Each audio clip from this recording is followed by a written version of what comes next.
हरितालिकेची कथा. एके दिवशी शंकर पार्वती कैलास पर्वतावर बसली होती. पार्वतीने शंकराला विचारले, महाराज, सर्व व्रतात चांगले असे व्रत कोणते आहे?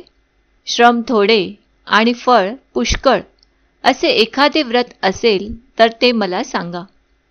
मी कोणत्या पुण्याईने आपले पदरी पडले हेही मला सांगा. तेव्हा शंकर म्हणाले, जसा नक्षत्रात चंद्र श्रेष्ठ, ग्रहांमध्ये सूर्य श्रेष्ठ, 4 वर्णात ब्राह्मण श्रेष्ठ, देवांमध्ये विष्णू श्रेष्ठ, नद्यांमध्ये गंगा श्रेष्ठ, त्याप्रमाणे हरितालिका हे व्रत सर्वात श्रेष्ठ आहे. ते तुला सांगतो. तेच तू पूर्वजन्मी हिमालय पर्वतावर केले होतेस आणि त्याच पुण्याने तू मला प्राप्त झालीस. ते व्रत आता ऐक. हे व्रत भाद्रपद महिन्यातील पहिल्या तृतीयेला करावे. ते पूर्वी तू कसे केलेस ते मी तुला सांगतो. तू लहानपणी मी तुला प्राप्त व्हावे म्हणून मोठे तप केलेस.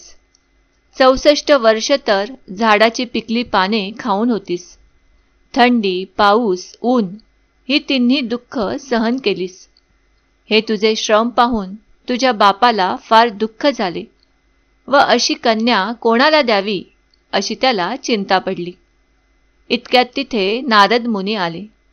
हिमालयाने त्यांची पूजा केली व येण्याचे कारण विचारले.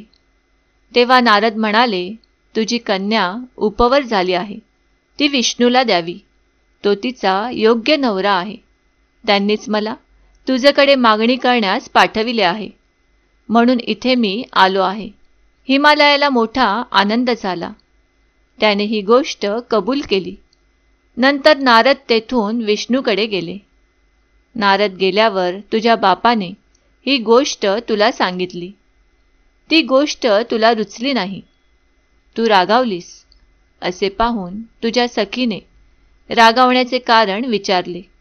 तेव्हा तू ते तिला सांगितलेस. महादेवा वाचून मला दुसरा पती करायचा नाही असा माझा निश्चय आहे. असे असून माझ्या बापाने मला विष्णूला देण्याचे कबूल केले आहे. याला काय उपाय करावा?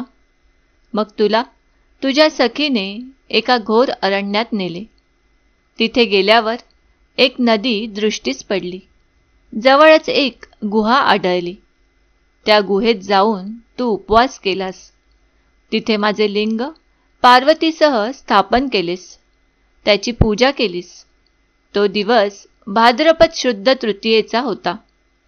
रात्री जागरण केलेस. त्या पुण्याने इथले माझे आसन हलले. नंतर मी तिथे आलो. तुला दर्शन दिले आणि वर मागण्यास सांगितले. तू म्हणाली, तुम्ही माझे पती व्हावे, याशिवाय दुसरी इच्छा नाही. नंतर ती गोष्ट मी मान्य केली. मी गुप्त झालो.